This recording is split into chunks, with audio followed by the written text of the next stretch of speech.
El precio de la herencia. Antes de que nos adentremos en la historia, denle un me gusta a este video para que más personas puedan descubrir esta increíble narración. Suscríbanse al canal y activen la campana para no perderse ninguna de nuestras historias semanales.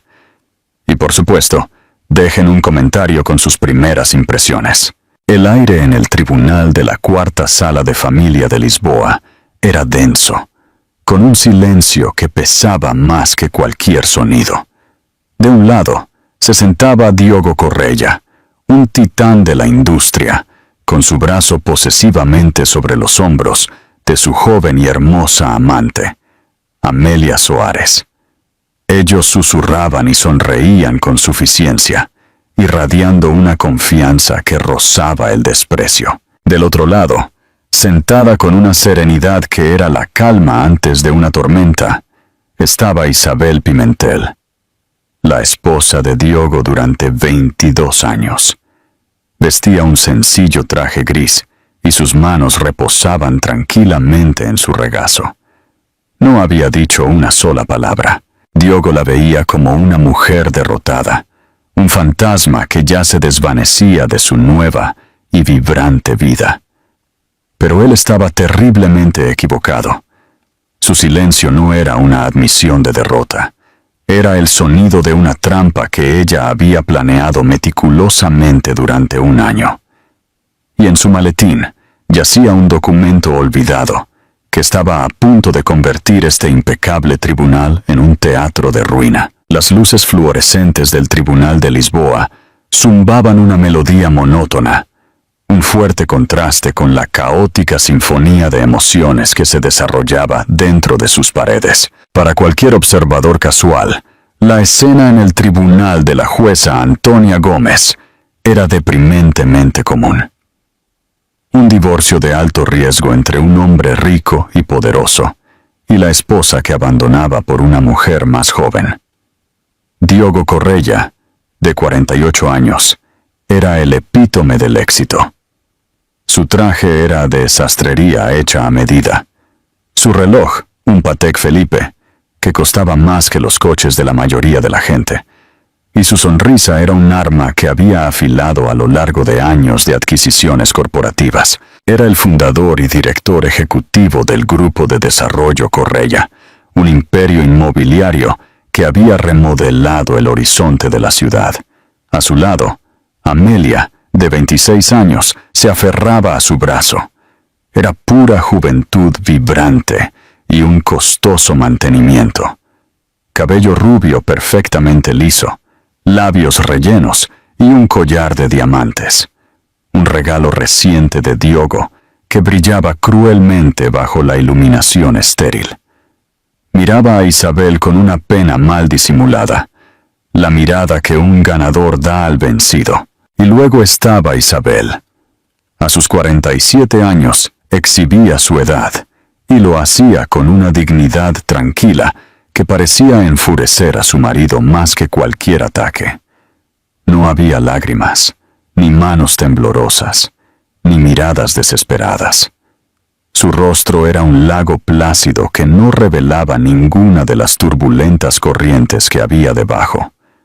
Su abogado, el doctor Tiago Silva, un hombre astuto y observador, se inclinaba de vez en cuando para susurrarle algo, y ella simplemente asentía, sus ojos fijos en la silla vacía de la jueza. Esta estoicidad era nueva.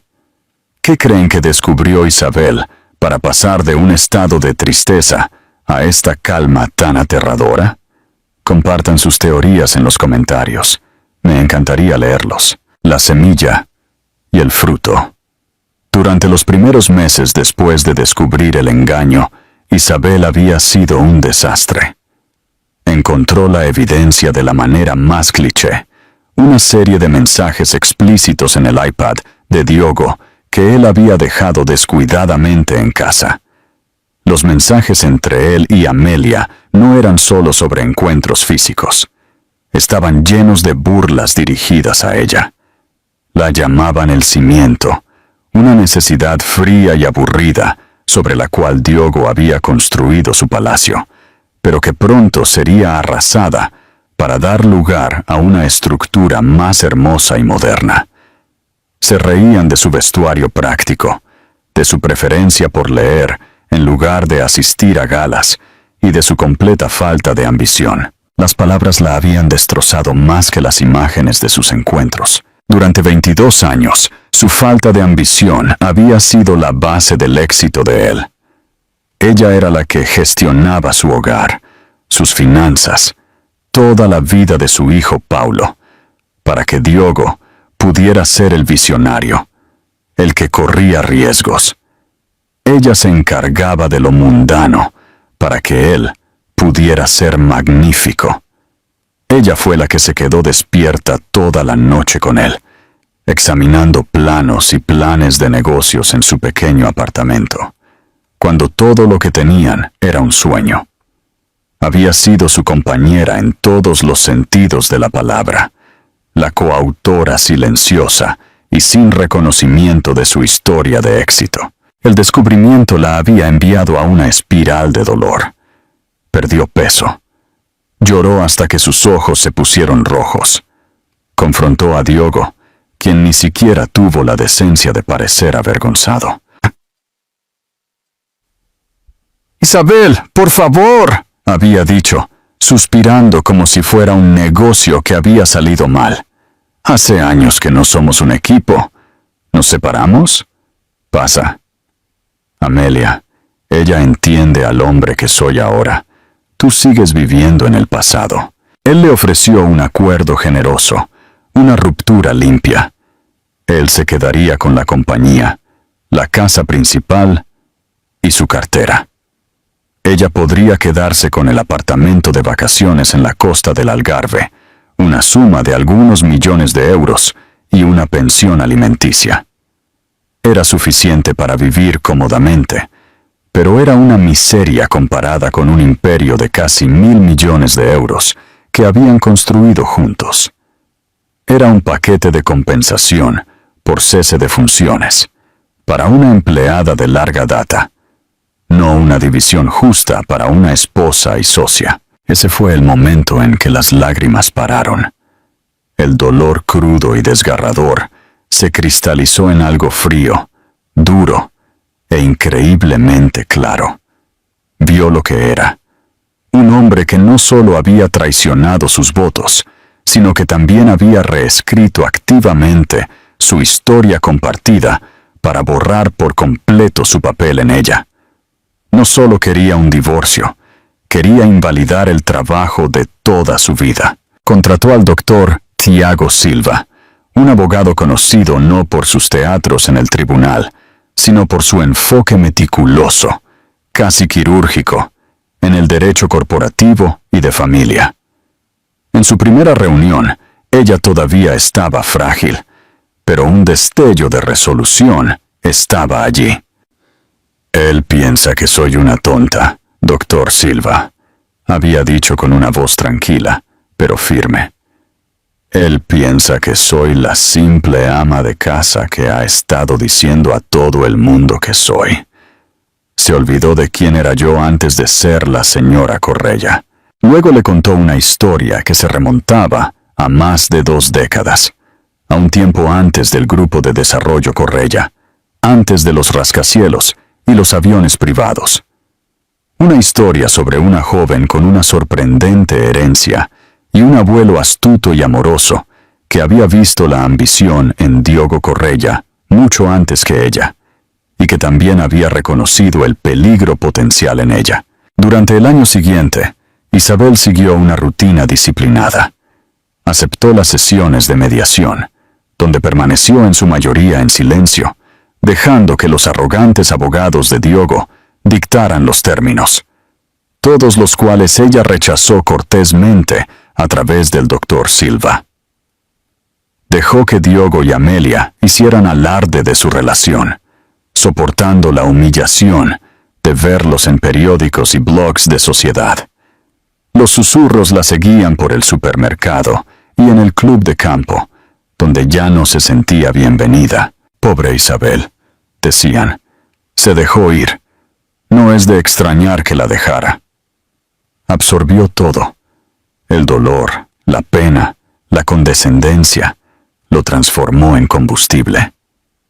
Mientras Diogo celebraba su nueva vida, Isabel estaba en la oficina del doctor Silva, en los archivos del registro de la propiedad, o al teléfono con analistas financieros, recogiendo pacientemente los hilos de un pasado que Diogo había olvidado hacía mucho tiempo. Su silencio no era debilidad, era el sonido de una trampa que se armaba meticulosamente. Tapaba. La historia se está poniendo intensa, ¿no es así? Si la están disfrutando, por favor, no se olviden de dejar el me gusta. Ayuden a que esta historia épica llegue a más personas. El secreto en el maletín. Dr. Francisco Matos, el abogado principal de Diogo, cruzó el pasillo del tribunal con la confianza inquebrantable de un hombre que cobraba 1.000 euros por hora y nunca había perdido un caso que realmente importara. Era alto, de cabello plateado, con un bronceado que hablaba de viajes de fin de semana en yate, no de horas bajo luces fluorescentes. Le dio una palmada en el hombro a Diogo, un gesto de solidaridad masculina. «No te preocupes por nada, Diogo», dijo Francisco, con una voz de un murmullo tranquilizador. «Esto es de manual. Ella está en la fase de negación y rabia. Su silencio es una táctica de intimidación clásica, desde una posición débil. No tiene nada, y su abogado lo sabe. Saldremos de aquí a la hora del almuerzo». Y Diogo asintió, con una sonrisa de suficiencia en sus labios, mientras miraba de reojo a Isabel en el tribunal. «Parece un ratón asustado», le susurró a Amelia, que se rió y le apretó el brazo con más fuerza. «Siempre lo fue. Yo construí un imperio y ella organizaba la despensa. No hay comparación». En la mente de Diogo, este era un caso cerrado. Su narrativa era simple y, en su opinión, irrefutable. Él era el visionario, el genio que había convertido un pequeño préstamo de construcción en un gigante de miles de millones de euros. Isabel era su esposa de apoyo, una ama de casa que había disfrutado de los frutos de su trabajo. La ley era clara sobre los activos conyugales y su oferta de 7 millones de euros más. El apartamento era, en su opinión, y en la de Francisco, extremadamente generosa. Era, ciertamente, más de lo que cualquier juez le otorgaría a un cónyuge no contribuyente. La clave, como Francisco había explicado en su última reunión de estrategia, era enmarcar correctamente el papel de ella. Celebramos su papel como madre y esposa, por supuesto, pero establecemos firmemente que no tuvo ninguna participación en el negocio, ni opiniones sobre los negocios, ni contribuciones financieras, ni ideas estratégicas. Ella era la CEO del hogar, no de la sala de reuniones. El juez verá la distinción. Diogo había proporcionado de inmediato una lista de pruebas. Señaló décadas de actas de reuniones de la dirección, donde el nombre de Isabel nunca aparecía. Tenía declaraciones juradas de socios comerciales que solo la habían conocido en fiestas de Navidad. Enfatizó que su título universitario era en Historia del Arte, difícilmente una cualificación para el desarrollo inmobiliario. Amelia, mientras tanto, vivía en el futuro que Diogo había pintado para ella. Ya había elegido los nuevos muebles para la casa principal, una mansión de 15.000 metros cuadrados que Isabel había diseñado y decorado meticulosamente. Había pasado horas en sitios web de lujo, creando listas de deseos para su nueva vida juntos. Diogo le había prometido todo. Un matrimonio en el Duero, una posición como jefa de la nueva fundación benéfica Correia, un proyecto de vanidad con una oficina de esquina y un presupuesto significativo. Le había hecho creer que estaba asumiendo un papel que Isabel era demasiado pequeña, demasiado simple, para llenar verdaderamente. Es solo una formalidad, querida, tranquilizó Diogo mientras esperaban a la jueza. Tan pronto como esto termine, finalmente podremos anunciar nuestro compromiso. No más escondernos. Voy a comprarte ese anillo que querías este fin de semana. Amelia sonrió.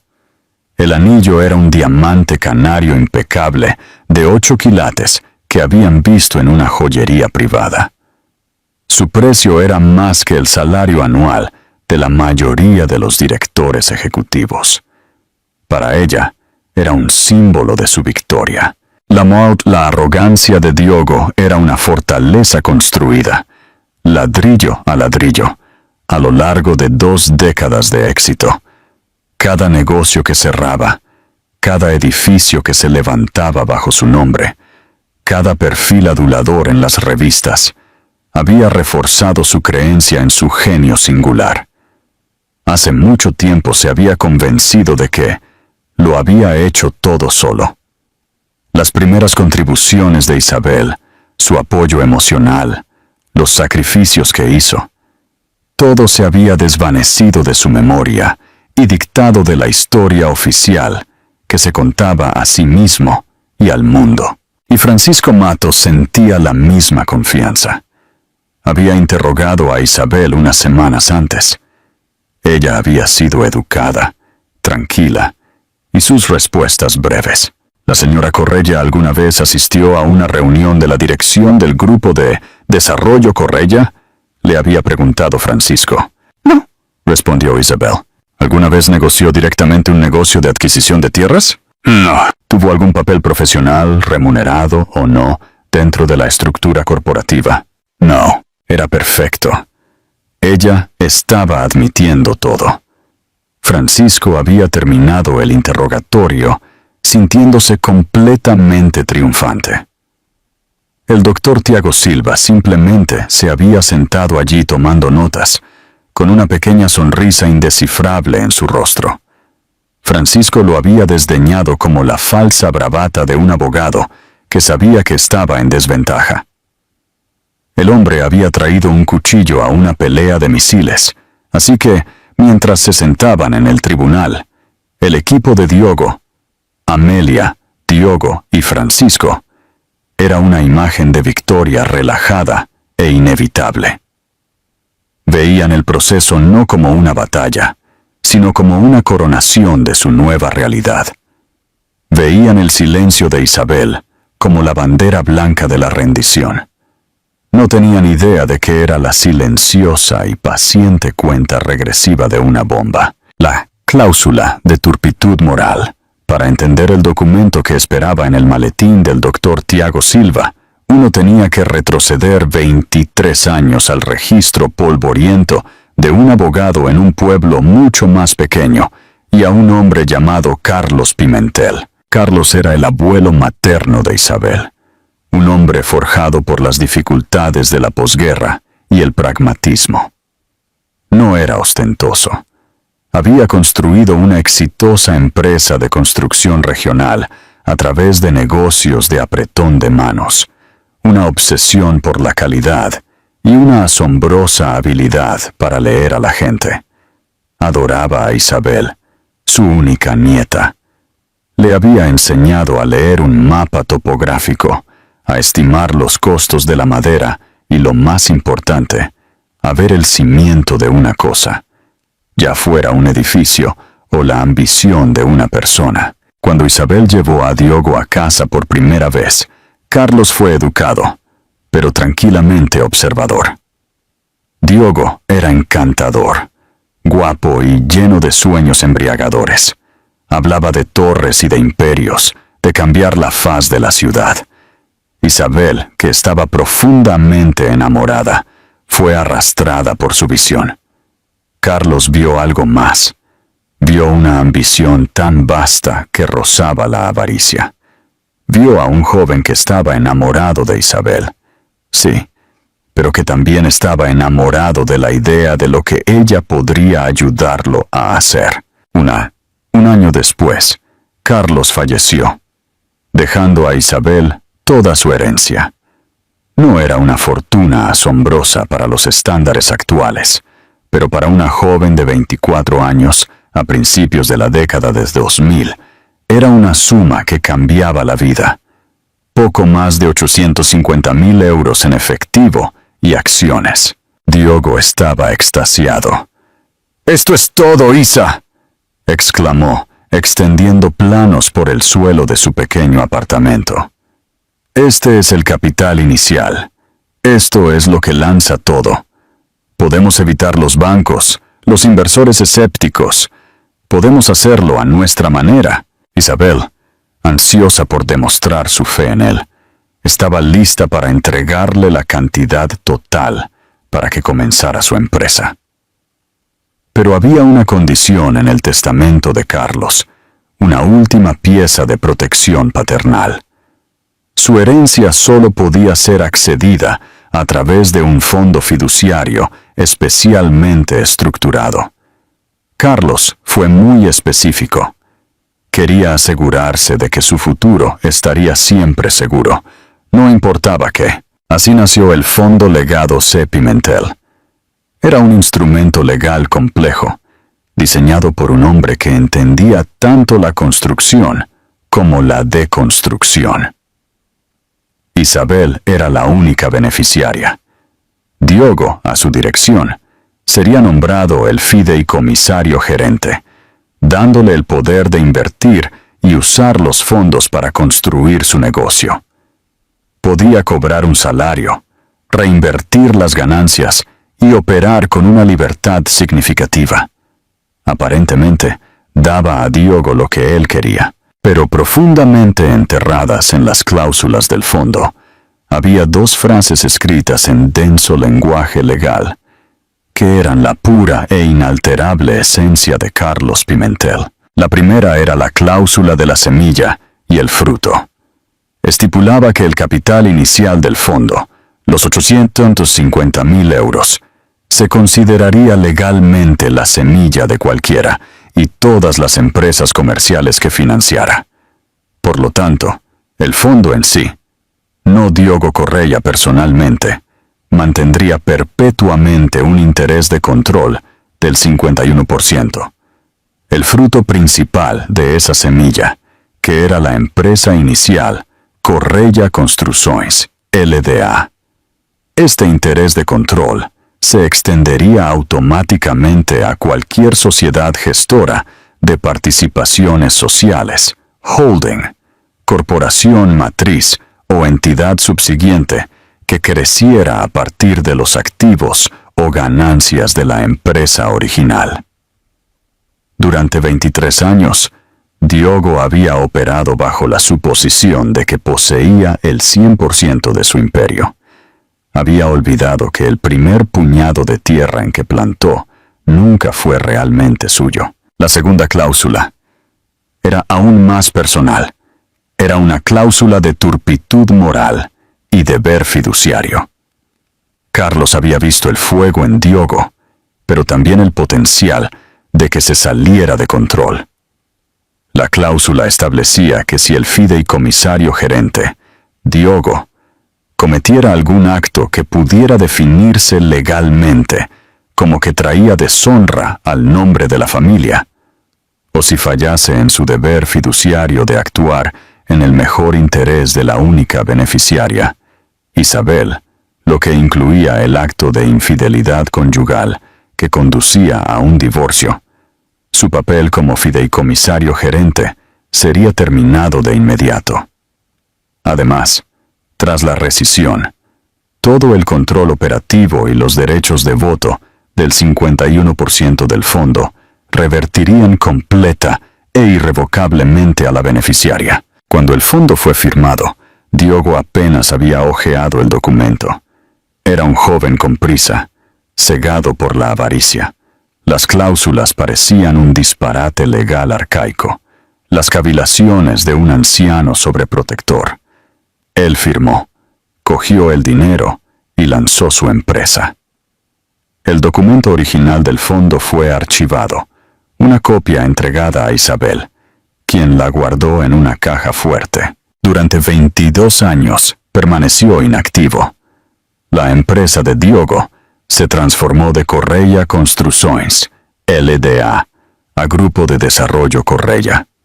Los 850.000 euros iniciales se convirtieron en un imperio de miles de millones de euros, y él había construido su reino creyendo que era suyo y solo suyo.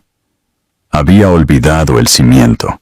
Había olvidado que él era simplemente el gerente de una casa que Isabel, a través del fantasma de su abuelo, siempre había poseído. Cuando el mundo de Isabel se desmoronó y el dolor se calmó, el recuerdo de aquel registro polvoriento y las palabras del abogado regresaron.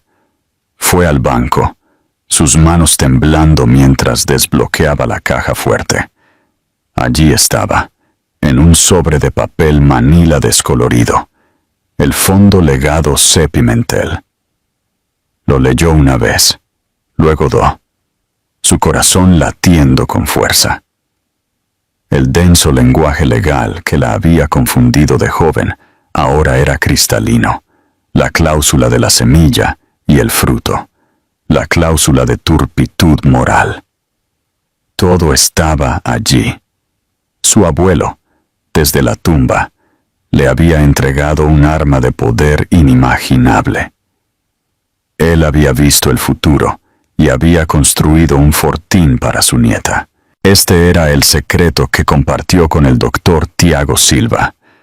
Esta era la fuente de su inquietante calma. No estaba luchando por una migaja de la fortuna de su marido. Estaba preparándose para reclamar el reino que él solo había estado administrando en su nombre. El silencio de la victoria. La jueza Antonia Gómez entró en el tribunal, una presencia formidable en sus togas negras. Tenía poco más de 60 años, con una reputación de ser increíblemente inteligente y de tener poca tolerancia para los teatros. «Siéntense», ordenó, y la sala se quedó en silencio. Revisó la lista de casos, sus ojos recorriendo los nombres. «Estamos aquí para el proceso de divorcio de Correia contra Pimentel. Doctor Matos, creo que tiene una declaración de apertura y una propuesta de acuerdo». Dr. Francisco Matos se puso de pie con suavidad, un retrato de erguida confianza. «Gracias, señoría. De hecho, estamos aquí hoy para disolver el matrimonio entre mi cliente, el señor Diogo Correia, y la señora Isabel Pimentel. Es una ocasión triste. El fin de una larga unión. Pero el señor Correia se compromete a garantizar que su exesposa esté bien cuidada mientras hace la transición a su nueva vida». Caminó lentamente ante el estrado de la jueza, su voz resonando con una sinceridad practicada. El señor Correia es el único arquitecto del Grupo de Desarrollo Correia, una empresa que construyó desde cero a través de un trabajo implacable, visión y un considerable riesgo personal.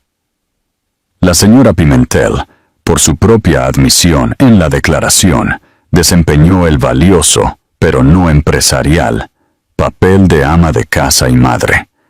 En reconocimiento a sus años de apoyo, el señor Correia está haciendo una oferta de acuerdo que, francamente, no tiene precedentes en su generosidad para un cónyuge no contribuyente. Hizo una pausa para un efecto dramático. El señor Correia está preparado para ofrecer a la señora Pimentel un pago único de 7 millones de euros. Además, recibirá el título completo y sin cargas de su propiedad de vacaciones en la costa del Algarve, valorada en aproximadamente 2 millones de euros. Este acuerdo de 9 millones de euros es más que suficiente para que la señora Pimentel viva con extrema comodidad por el resto de su vida.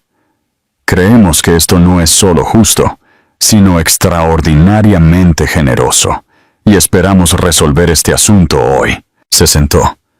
Diogo le dio un sutil gesto de aprobación. Amelia le apretó sutilmente la mano debajo de la mesa. Acabó. Todo lo que Isabel tenía que hacer era aceptar la pila de dinero y desaparecer. La jueza Gómez miró al otro lado de la mesa.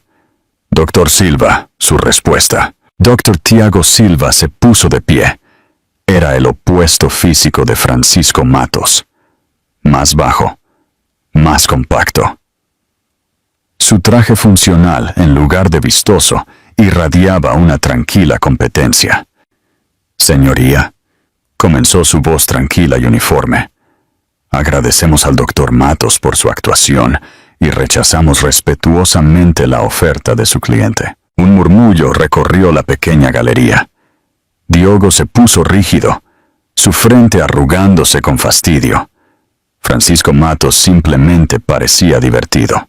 ¿Por qué motivo, doctor Silva?, preguntó la jueza con su bolígrafo en el aire. ¿Está su cliente impugnando la valoración de los activos conyugales? No, señoría, dijo Tiago.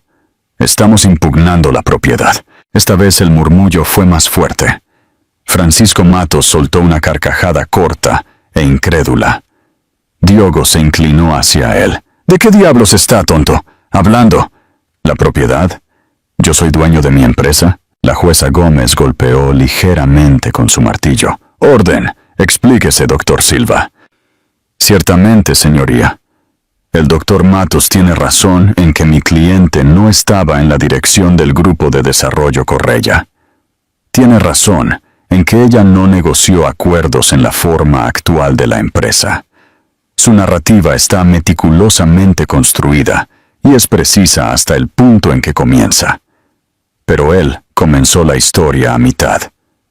A nosotros nos gustaría comenzar por el principio. Tiago Silva caminó de vuelta a su mesa y cogió un único documento grueso de su maletín. Estaba encuadernado en una cubierta azul descolorida.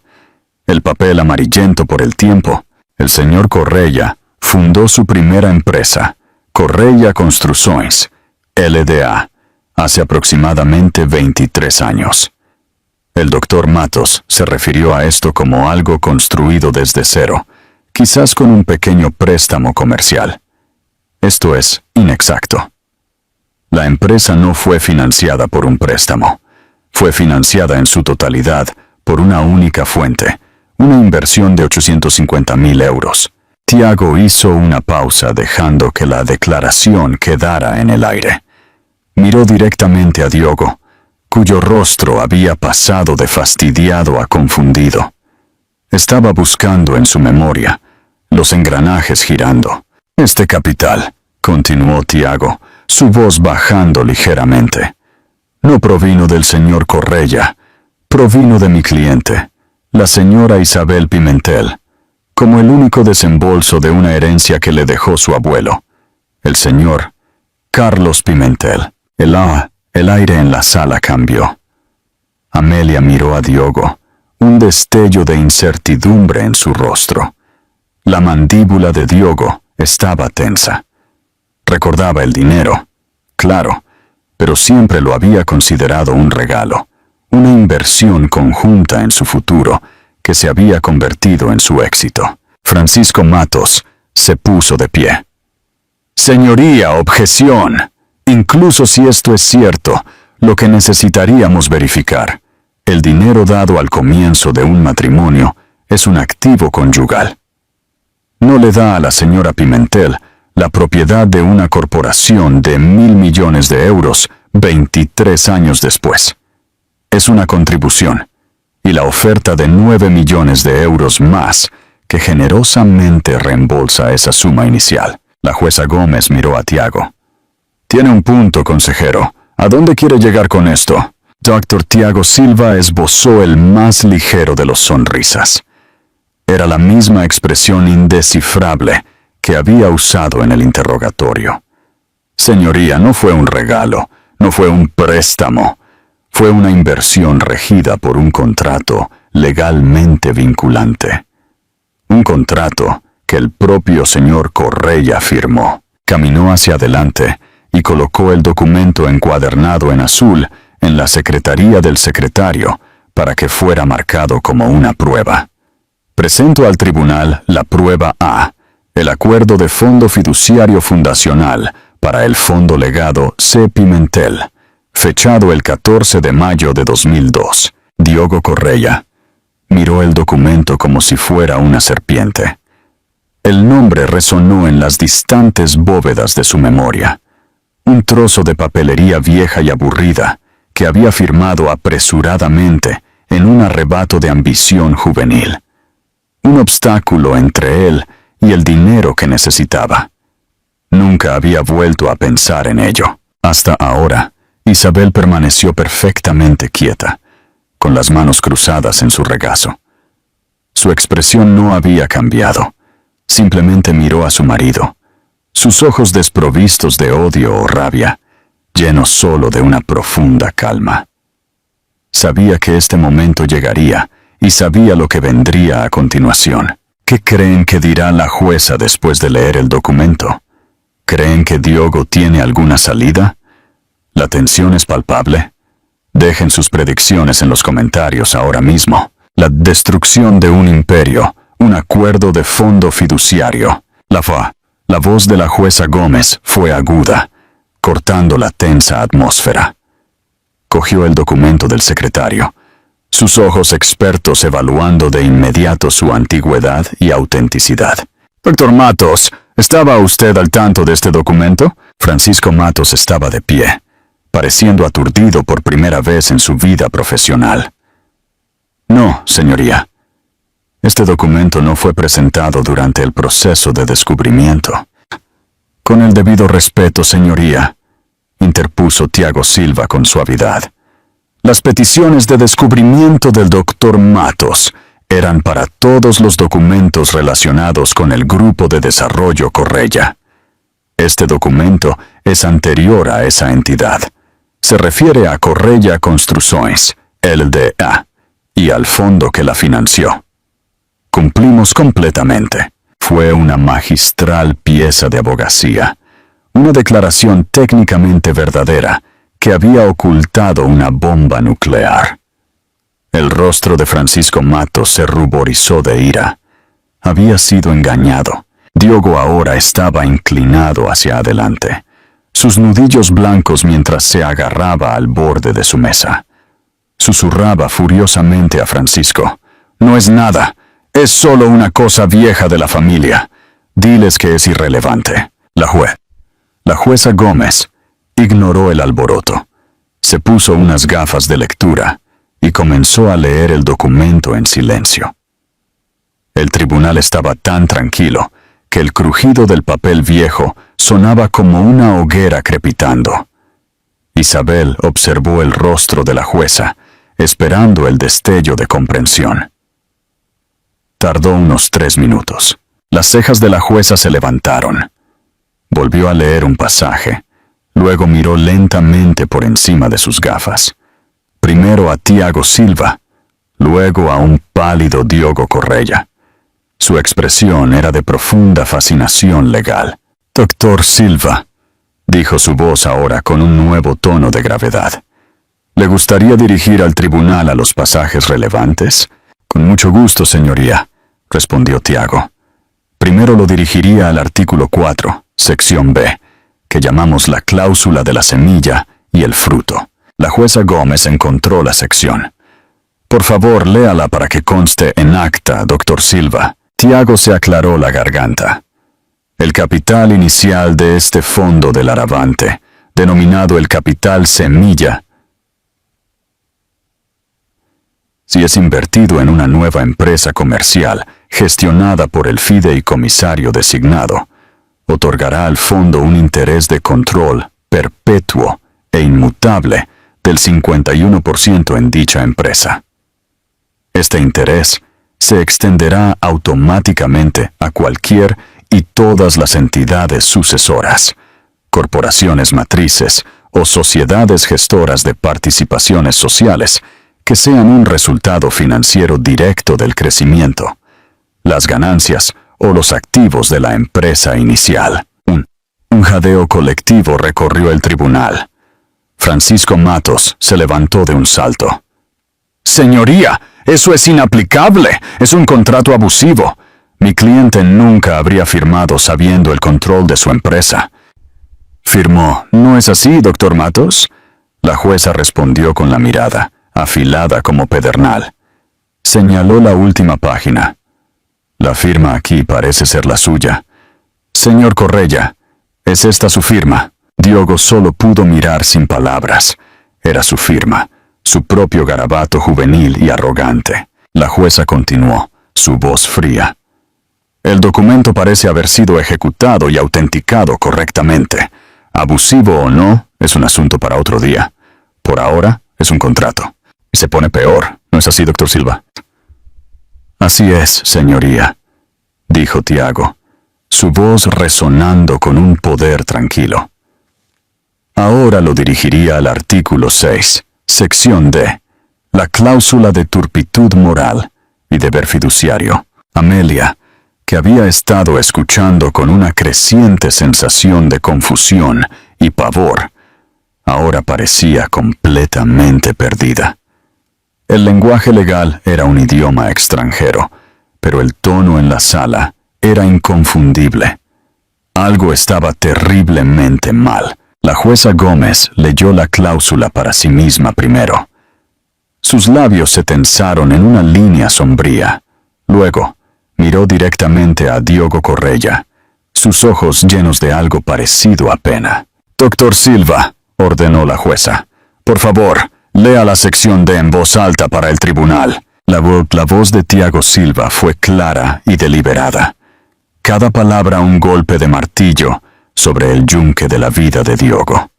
El fideicomisario gerente en sus deberes debe un deber fiduciario absoluto e inquebrantable a la única beneficiaria. En caso de que el fideicomisario gerente se involucre en cualquier acción que constituya turpitud moral, incluyendo, pero no limitado, a actos de infidelidad conyugal que resulten en la disolución de su matrimonio con la beneficiaria, se considerará que ha incurrido en un incumplimiento fundamental de su deber fiduciario.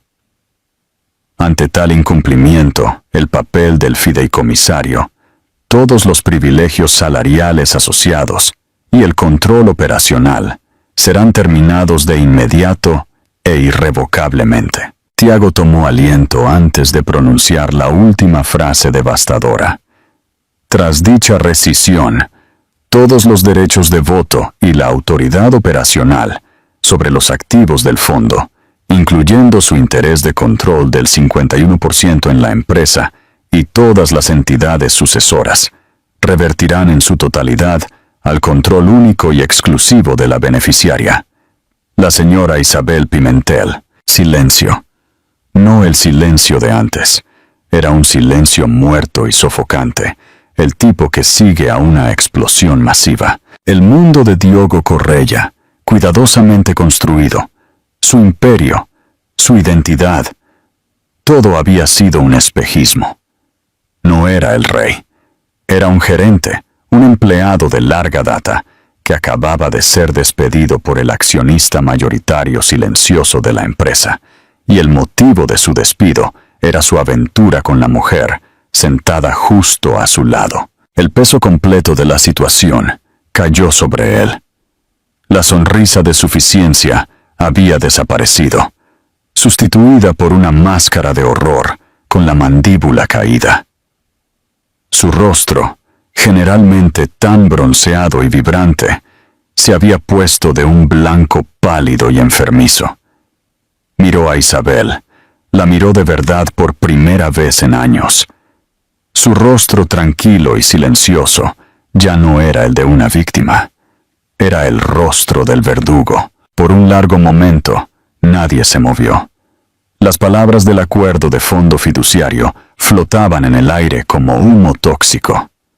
Francisco Matos se quedó congelado con la boca ligeramente abierta, los argumentos y objeciones muriendo en su garganta.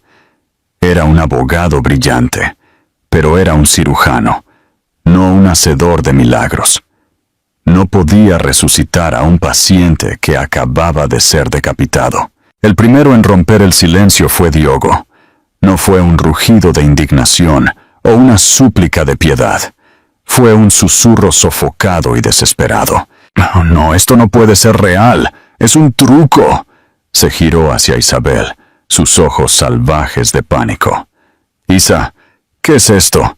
¿Qué has hecho?» Isabel finalmente rompió su silencio. Su voz no era fuerte, pero cortó la sala con la precisión de un bisturí. «Yo no hice nada, Diogo. Tú lo hiciste. Tú firmaste los papeles. Tú construiste la empresa con el dinero de mi abuelo bajo los términos de él. Y tú violaste el contrato». Su uso de la palabra contrato en lugar de votos fue devastador. Eliminó toda la pretensión de su matrimonio y puso al descubierto la fría realidad empresarial de su transgresión. La jueza Gómez se aclaró la garganta, devolviendo el foco hacia ella. Las implicaciones de este documento son, por decirlo menos, asombrosas. Basado en una lectura preliminar, parece que el interés de control del Grupo de Desarrollo Correia es y siempre ha sido un activo del Fondo Legado C. Pimentel. Y parece que el control operacional de ese fondo ahora revierte a la señora Pimentel. Los activos conyugales no son lo que pensábamos que eran. Miró a Diogo. «Parece, señor Correia, que la mayoría de los activos que usted pensaba que eran suyos para dividir, de hecho, no son suyos en absoluto». Este fue el punto de inflexión. Las implicaciones legales eran una cosa, pero la humillación personal pública era otra. Pero el golpe final no fue dirigido a Diogo. Fue dirigido a Amelia. Amelia Suárez había estado observando esto como un partido de tenis, su cabeza girando de los abogados a la jueza, a Diogo. El color se había ido de su rostro a medida que la realidad de la situación le caía encima.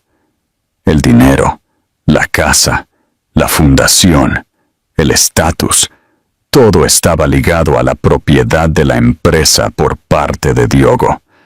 Aún se aferraba a una astilla de esperanza, la esperanza de una mujer que cree en el poder del hombre que ama. Se giró hacia Diogo, su voz un susurro asustado. «Diogo, ¿qué significa esto?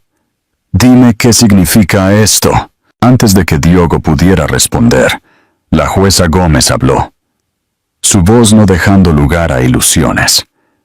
Miró a Amelia, no con crueldad, sino con una franqueza que era brutal en su claridad. «Significa, señora Suárez», dijo la jueza, «que la vida que el señor Correia le prometió fue construida sobre un cimiento que él no poseía.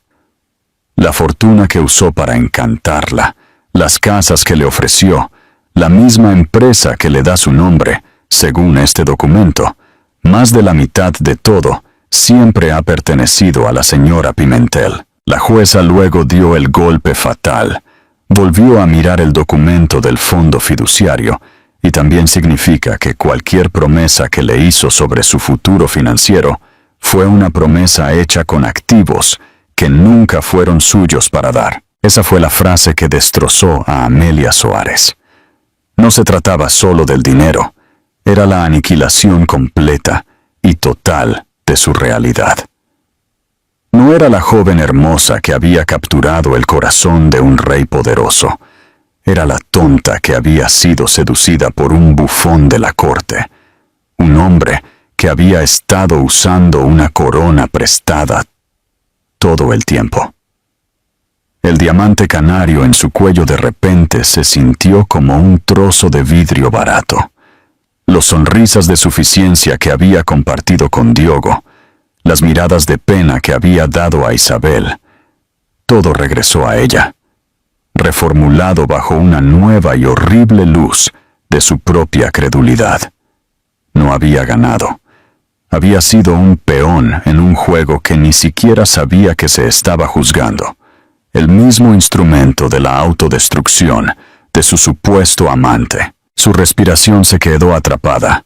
Un sonido bajo y gutural se escapó de su garganta, una mezcla de sollozo y jadeo.